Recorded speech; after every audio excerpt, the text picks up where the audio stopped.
aboard Pink Monorail. I'm your pilot, Michelle Valladolid, and next to me is my co-pilot, Noe Valladolid. Hey everybody. Our series right now is called Manufacturing the Magic, A History of the American Theme Park. We've talked about World's Fairs and trade fairs, and now we're going to talk about pleasure gardens and trolley parks.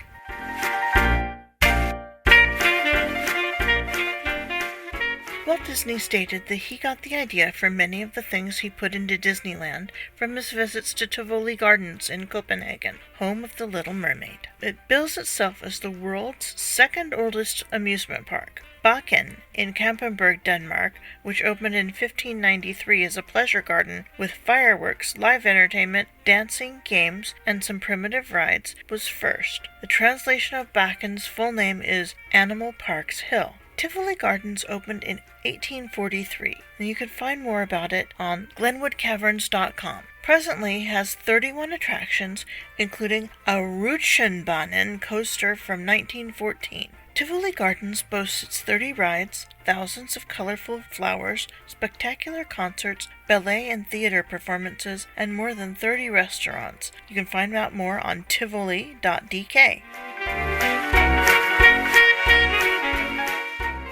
George Carstensen traveled around the world and fell in love with the pleasure gardens that he found in Europe, so he got the permission of the King of Denmark to open Tivoli Gardens. They were so exotic and beautiful that Hans Christian Andersen claimed it inspired his story, The Nightingale. Do you know that one? Is that the one with the little birds that freeze in the statue, or which one was that one? No, this is the one with the emperor, the Chinese emperor. And there was a nightingale that would sing him to sleep. Oh. And someone brought him a clockwork nightingale. So he chased away the real one. And that night, death came and sat on his chest. But fortunately, the nightingale came back and sang and scared death away.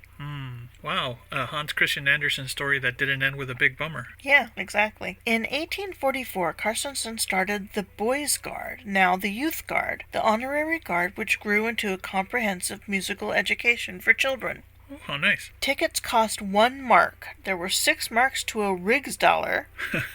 And season passes were available for single men, a gentleman and a lady, a gentleman and 2 ladies. They cost 8, 10, and 16 Rigsdaler, respectively. There was a theater built in 1874, which is now protected by law, much like our National Register of Historic Places in America. They can't touch it. Can't touch it. It has a Chinese characters reading Shared Joy with the People. And it reminds me of those stories about those tattoos. What do they really mean? What do they really mean? Thankfully, the characters actually mean shared joy with the people, yeah. Okay. Many compositions were written there, the most famous being the Champagne Galop, G-A-L-O-P, not G-A-L-L-O-p. Not Gallop. Not Galop. In 1890, the simple wooden entrance and ticket booth got a grand reimagining. In 1843, there was already a roller coaster at Tivoli. It was 7 seconds long and not too thrilling. In 1914, the aforementioned roller coaster opened. The name translates to roller coaster.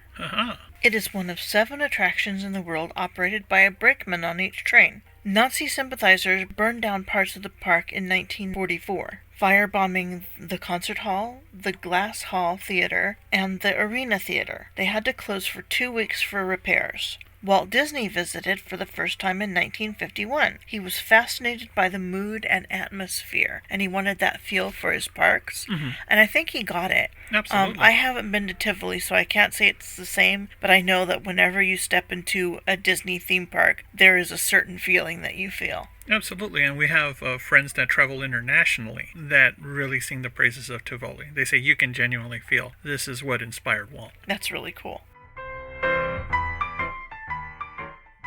The alley, like a Danish Main Street USA, opened a year later. In 1978, they acquired the Hans Christian Andersen Castle, which sat on the northeast corner of the property and was used as a museum and a house, the Boys' Guard, now its administration offices too. In 1983, multiple ride tickets were introduced, with all the rides included, so you can get into the parks for free.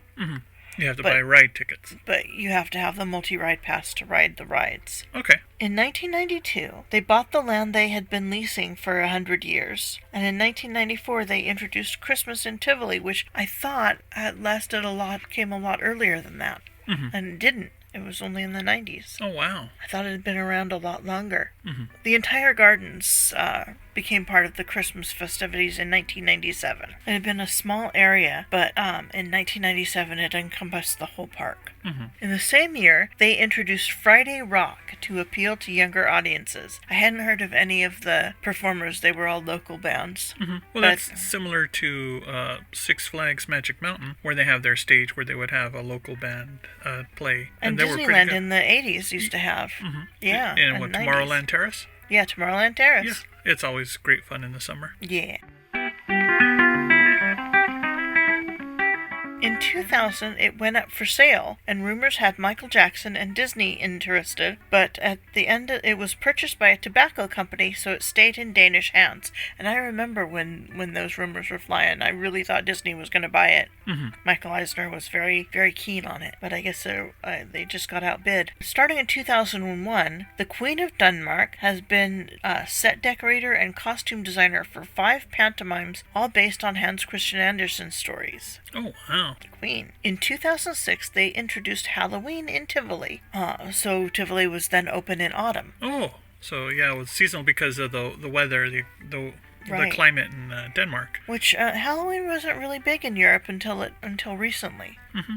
I mean, you had your ancient Fall festivals. festivals, But and Halloween all that we but know yeah. really was popularized in the United States. Absolutely. And it's one of our greatest exports, I think. Mm-hmm. There had been a casino there since the 1920s, and casinos, you'll see them a lot. You saw one at the World's Fair. Mm-hmm. You saw them in some earlier parks, and you see casinos in some of these early parks. The casino went online in 2012, so anyone can go online and play at the Tivoli Gardens Casino. In 2013, they acquired 300 acres of adjoining office space and created an area inspired by one of my favorite historical figures, Tycho Brahe in the Renaissance. He was a genius astronomer with a fake nose. That's not to be confused with the Tycho and the Penny Arcade comic strips. No, Okay. different one. He lost his nose in a duel. That'll happen. Lucky he didn't lose his life. Yeah. And was a great astronomer, a genius. In 2018, Winter in Tivoli debuted, so they winter other than Christmas, and their 175th anniversary. It was named for the famous gardens of Tivoli in Italy.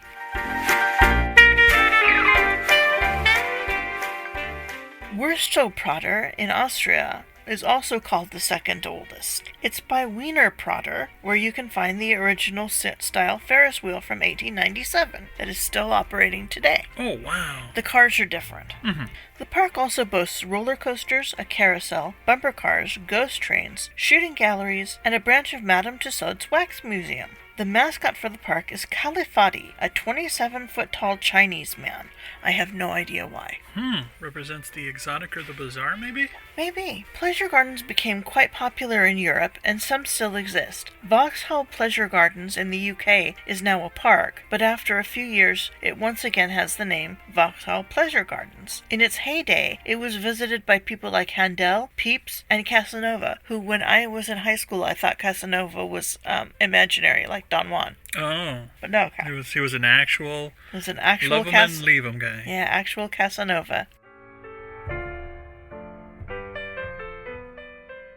People of all walks of life enjoyed the gardens, and they lost popularity and closed in 1859. That's according to lambeth.gov.uk. I don't know why they really lost popularity. It wasn't like the trolleys ran out or anything.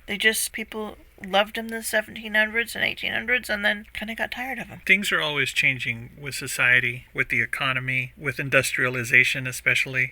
I think it was a lot of little things, not necessarily that people just got tired of gardens. Everybody in every city, every major town, they love parks. They love places where they can just explore and relax and enjoy the serenity. I mean, New York would probably explode if it wasn't for Central Park. Right. So I think there was just a bunch of different reasons why they couldn't have that as a business anymore.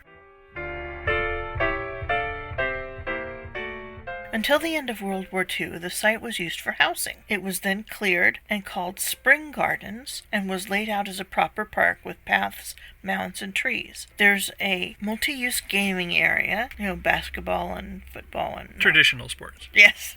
No football. Well, football, soccer football. Soccer football, but not American football. Right. They call that rugby. I thought they called baseball rugby. No, they call baseball cricket. Cricket. I'm off on my British sports. There's a multi-use gaming area and a swaths of grasses and wildflowers. A small area is reserved for wildlife and pollinators. You can find this on exploring-london.com.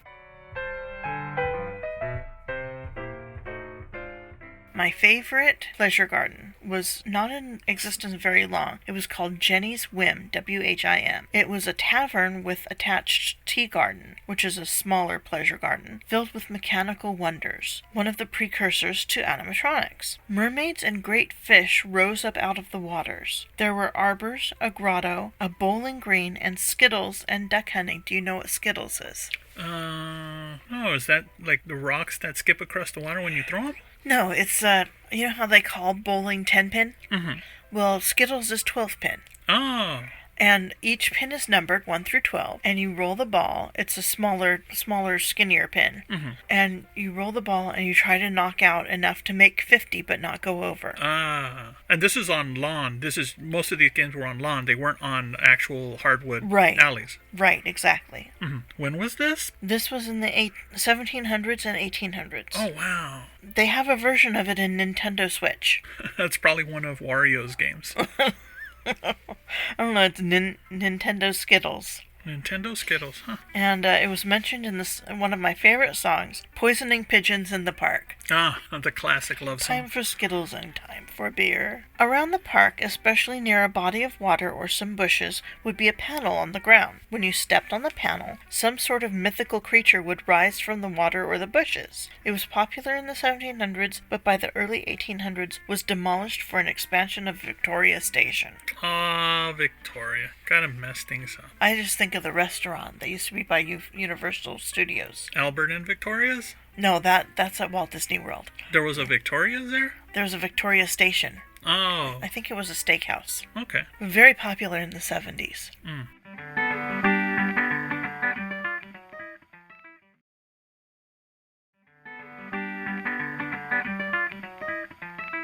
In the United States, pleasure gardens were rare, but in the late 1800s, after the Civil War, cities began running trolleys to get people to work at the beginning of the Industrial Revolution. Monday through Friday, workers would board the trolleys in the morning and evening to get to and from their factories. This posed a problem for the trolley companies, who saw profits drop to nearly nothing on weekends. Some smart executive came up with an idea. At or near the end of the line, create a place where people could spend the day relaxing or having fun. Thus, trolley parks were born.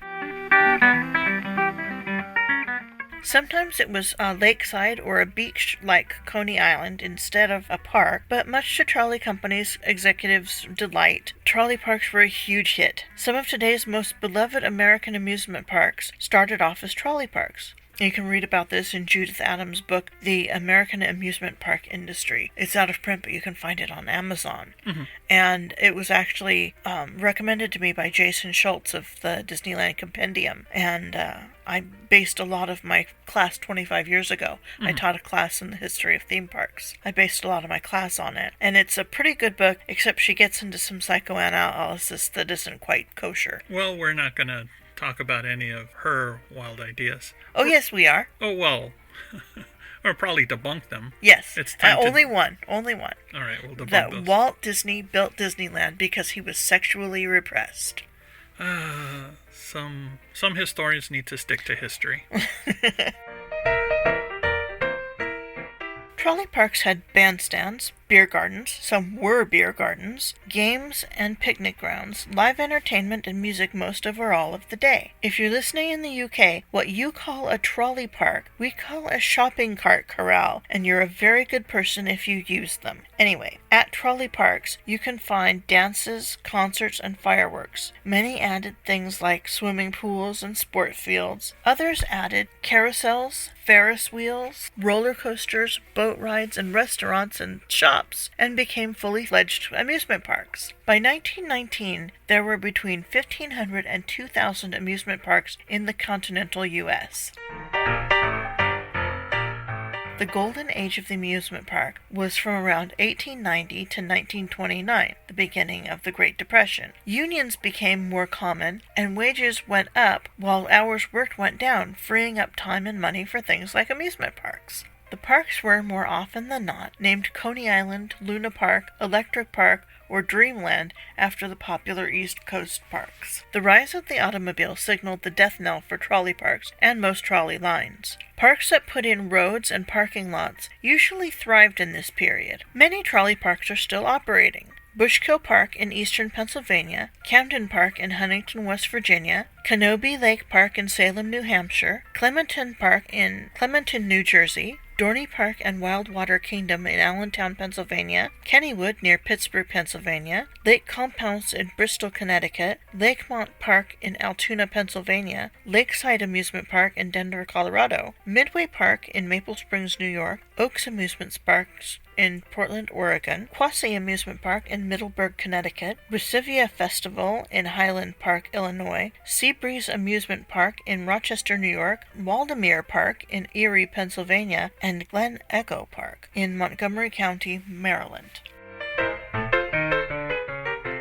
Kennywood is actually in West Mifflin, Pennsylvania, near Pittsburgh. It opened May 30th, 1898, and operates from May to December. You can find out more at kennywood.com. It's been on the National Register of Historic Places since 1987. It's owned by a Spanish company, Palace Entertainment, since 2007. Palace owns several amusement parks at this point. It started out as a grove owned by a fellow named Anthony Kenny, Kenny's Wood. It was already a popular picnic spot for locals since the end of the Civil War. In 1898, the Monongahela Railway Company, partially owned by financier Andrew Mellon of Carnegie Mellon, leased the land to build a trolley park. George S. Davison designed the original park and was its first manager. A carousel, casino hall, and dance pavilion were added the next year. A bandstand was added in 1900, and the Old Mill opened. The Old Mill was a boat ride through the dark. Oh, wow. It was later called things like Tunnel of Love. So this is the late 1800s, 1898? Right, and you would go through, 1900. 1900, And you would go through and you'd look at different rooms in the old mill. Or you'd look at different scary things to make you sit closer to your boyfriend. Or go through rooms of children singing. Or rooms of animatronic pirates. So that's where the seeds were planted. That's where the seeds were planted. Those were the very first boat dark rides, so Old Mill Ride. That was added in 1901. Okay. And the park's first roller coaster, the Figure 8 Toboggan, debuted in 1902. The trolley company stepped out of management, and managers Andrew Messinger and partners Frederick Henninger and A.F. Megan leased and operated the park as Kennywood Park starting in 1906. They combined thrill rides with swimming pools and dance halls. The company now runs several amusement parks, including the oldest, Lake Compounce in Bristol, Connecticut. Now it's as well known for its modern steel coasters as for its old woodies. Speaking of Lake Compounce, in 1846, Gad Norton hired a scientist to do an experiment for him that used explosives. People came from all around to see the experiment, which failed, but all the people gathering gave him an idea. The lake was named for John Compound, a Native American chief whose tribe sold the land to the white folks for a small sum of money, goods, and a brass tea kettle. There was public swimming and rowing on the lake, a bandstand, and several rides. The first permanent building on the site was a casino, as we were talking about casinos.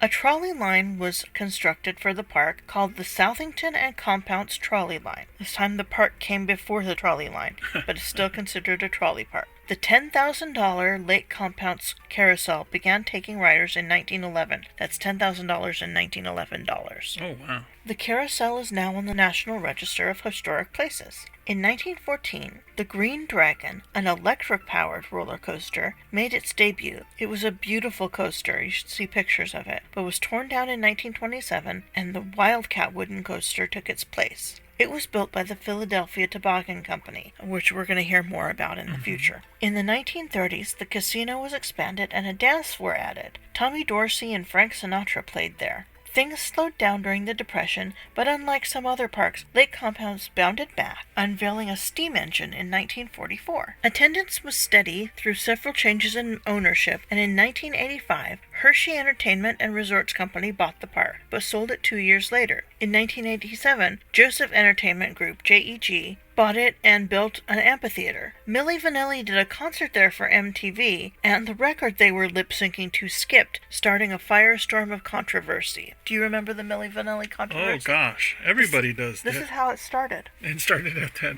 historic park. It started at that historic park when their record skipped. Yikes. JEG scheduled Guns N' Roses for a concert, but the check bounced and the concert was canceled. Turns out JEG was almost $1,019,090 behind in taxes and owed $300,000 in refunds for 15 canceled concerts. JEG filed Chapter 11 bankruptcy in 1991, and the park did not open for the 1992 season. They put the park up for sale but couldn't find a buyer, so they then filed Chapter 7 bankruptcy and liquidated the park. They sold all the rides that they could, but they couldn't sell many of them. They were closed the 1993 season also, but they opened the beach area for Labor Day weekend to keep the title of America's oldest continuously operating amusement park. An old owner named Stephen Barbarino teamed up with Funtime Parks to repair and replace rides, add new ones, and build water slides for the lake. Kennywood Land and Parks Reunidos of Spain bought the park in 1996. Well, Kennywood bought it, and then Parks Reunidos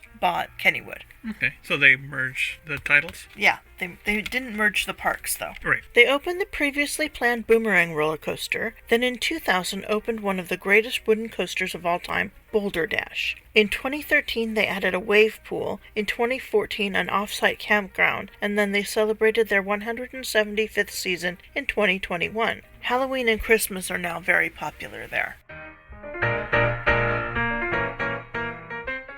So today we've told you about pleasure gardens and trolley parks. On our next trip on the Pink Monorail, we're going to look at some of the other amusement parks like Coney Island and other pleasure piers. Very good. Now, Shelly, if people are interested in finding out where to read more of your articles or where to find you, where should they go? They should go to micechat.com, the happiest place in cyberspace, or also jimhillmedia.com. And if anybody's looking for articles on gaming, and sometimes I do write about Disney and theme parks as well, you can find me if you just do a Google search for the Street Writer Podcast. That's WRITER. I do write a lot about fighting games, but just do a search for the Street Writer Podcast and you should find my blog as well as my video series on YouTube.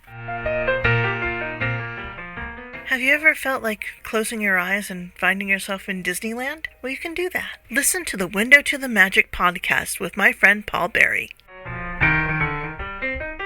So we covered pleasure gardens and we covered trolley parks, which led to the creation of some beer gardens. And with that in mind, we'd like you to enjoy a cold one on us. Now, that is, if you're of drinking age, here's Mr. Dan W. Quinn with a turn-of-the-century masterpiece. Have a great day, and we'll see you again on the Pink Monorail, manufacturing the magic. Glorious beer, all together now. Beer, beer, glorious beer. Fill yourselves right up to here. Drink a good deal of it, make a good meal of it. Stick to your old-fashioned beer. Now don't be afraid of it. Drink till you're made of it. Now all together a cheer. Up with the sail of it, down with the pain of it. Glorious, glorious beer.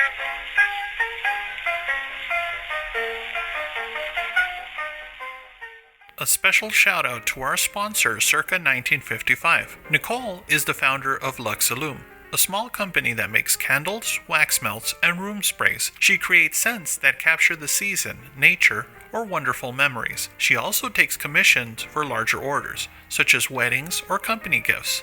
It turns out that Nicole is also a huge Disney fan and has a line called Circa 1955. She creates scents inspired by all things Disney. This includes the parks, attractions, treats, and films. She creates each formula and batch of candles herself. For every one scent she's released, she's probably made over 200 trials just to get the smell right. Don't take my word for it. Go to circa1955.com, order a candle, and use promo code PINK15. That's PINK15 to get 15% off your purchase. Support a small company that also gives back to the community. You're going to love it. Another shout out to Jim Hill for hosting Pink Monorail on his podcast network. The Jim Hill Podcast Network also includes Looking at Lucasfilm, The Disney Dish, I Want That, and Fine Tuning. Thanks for listening, and be sure to like, subscribe, and leave a review for each podcast. Have a great day.